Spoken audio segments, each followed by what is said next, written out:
तो वहीं हिसार में हांसी इंडस्ट्रियल एरिया में महिला का शव मिला है। झाड़ियों में महिला का शव मिलने से सनसनी फैल गई है। महिला के गले में कट और कोहनी में चोट के निशान है। शव से कुछ दूरी पर स्कूटी मिली है। देखने से महिला गर्भवती लग रही है। तो महिला की हत्या की शंका जताई जा रही है। पुलिस ने शव को पोस्टमार्टम के लिए भेज दिया है। तो सीसीटीवी फुटेज खंगाले जा रहे हैं, जिसके आधार पर पुलिस जांच कर रही है। तो इस महिला की हत्या की गई है।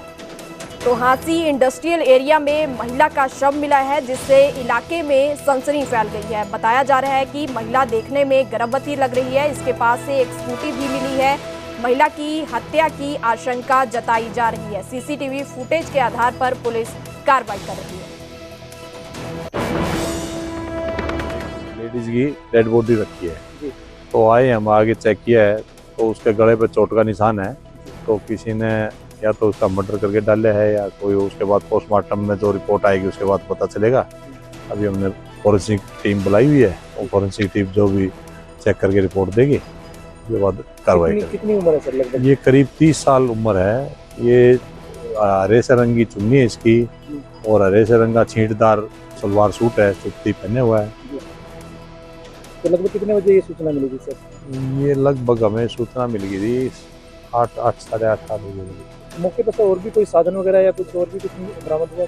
नहीं, अभी एक स्कूटी है जो आगे बता रहे हैं, अभी जाके चेक करेंगे जो सब। अब आगे बढ़ते हैं और बात करते हैं गुरुग्राम की। एक युवती को कोलकाता पुलिस ने गिरफ्तार किया है। पहलगाम आतंकी हमले को लेकर पोस्ट का मामला जुड़ा हुआ है। बॉलीवुड की आतंकी हमले पर चुप्पी को लेकर पोस्ट किया था। बीती देर रात युवती को लेकर कोलकाता पुलिस गई है। थाना गार्डन रिज की पुलिस युवती को लेकर गई है। तो शमिष्ठा पनौली नाम की यह युवती है, जो गुरुग्राम से गिरफ्तार हुई है। पुणे के लॉ यूनिवर्सिटी में पढ़ती है युवती, जिसे गिरफ्तार किया गया है। पहलगाम आतंकी हमले को लेकर इसके तरफ से एक पोस्ट किया गया था, जिसमें बॉलीवुड की आतंकी हमले पर चुप्पी को लेकर इसने एक पोस्ट डाला था। तो उसी को लेकर कोलकाता पुलिस ने इसे गिरफ्तार किया है। पुणे के लॉ यूनिवर्सिटी में यह युवती पढ़ती है। तो इससे पहले भी कई शख्स पहलगाम हमले को लेकर जासूसी के इल्जामों में गिरफ्तार किए गए हैं, जिसमें ज्योति मल्होत्रा का नाम सबसे ऊपर है। और कई लोग हैं जिन्हें गिरफ्तार किया गया था, उन्हें भी पाकिस्तान के लिए जासूसी करने के इल्जामों के तहत गिरफ्तार किया गया था। कई व्लॉगर्स, यूट्यूबर्स हैं जिन्हें गिरफ्तार किया गया था। उन पर इल्जाम थे कि उनकी तरफ से मिलिट्री की जानकारी, भारत की जानकारी पाकिस्तान को दी जाती थी, जिसके तहत उन्हें गिरफ्तार किया था। तो अब एक और नाम सामने आया है, जिसे कोलकाता पुलिस ने गिरफ्तार किया है। तो पुणे के लॉ यूनिवर्सिटी में यह युवती पढ़ती है, तो इसे गिरफ्तार किया गया है। पहलगाम आतंकी हमले को लेकर इसकी तरफ से पोस्ट किया गया था।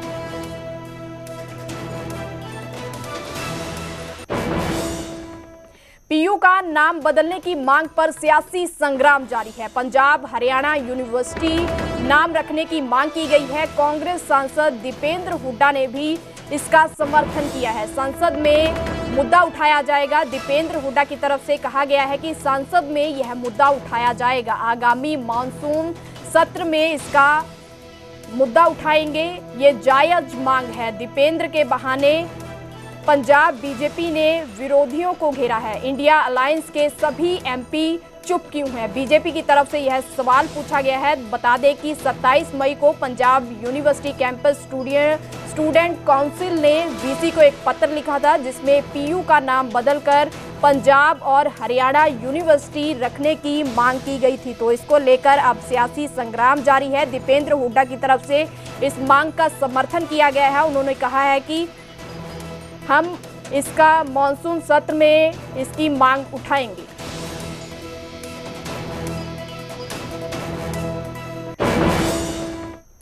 हरियाणा में नशा तस्करों पर लगाम लगाई जाएगी। नशा तस्करों पर बड़ी कार्रवाई करने की तैयारी में है सरकार। 860 नशा तस्करों पर शिकंजा कसा जाएगा। सरकारी योजनाओं का लाभ मिलना उन्हें बंद होगा। एचएनसीबी प्रमुख ओपी सिंह ने पत्र लिखा है, मुख्य सचिव को यह पत्र लिखकर सिफारिश की गई है।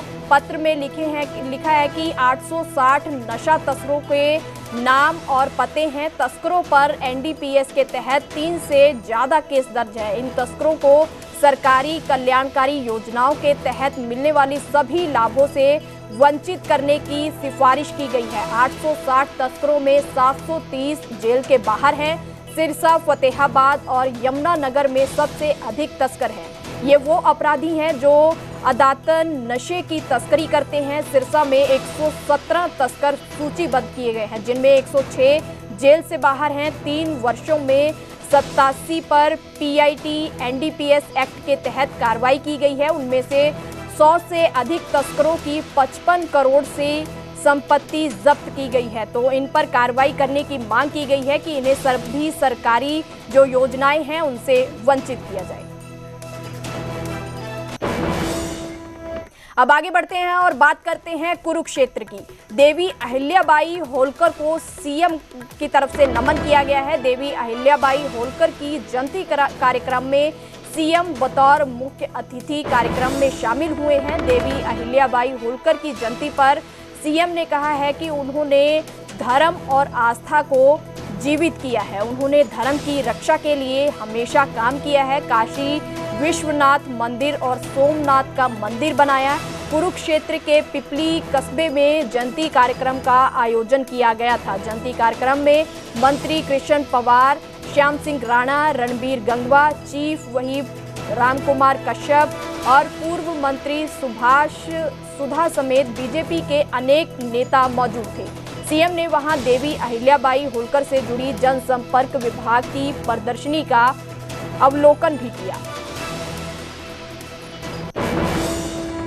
आज हमें संकल्प लेने की आवश्यकता है कि हम सब मिलकर के भारत को, जो नरेंद्र मोदी जी का सपना है, जो नरेंद्र मोदी जी ने सपना देखा है कि भारत को आत्मनिर्भर, भारत को विकसित राष्ट्र 2047 तक बनाना है, और ये प्रेरणा माता अहिल्याबाई होलकर जी के जीवन से आदरणीय नरेंद्र मोदी जी ने ली है। हम मिलकर के भारत को समृद्ध और सशक्त बनाने का काम करेंगे। इन्हीं शब्दों के साथ मैं मातेश्वरी अहिल्याबाई होलकर जी को सत सत नमन करता हूं और उनकी 300वीं जयंती पर आप सभी को पुनः बधाई और शुभकामनाएं देता हूं।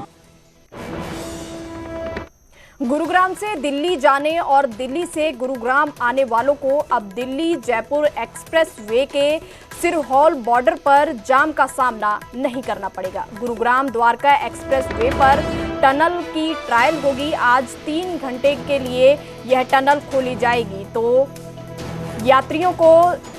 यात्रियों को जाम से राहत मिलेगी।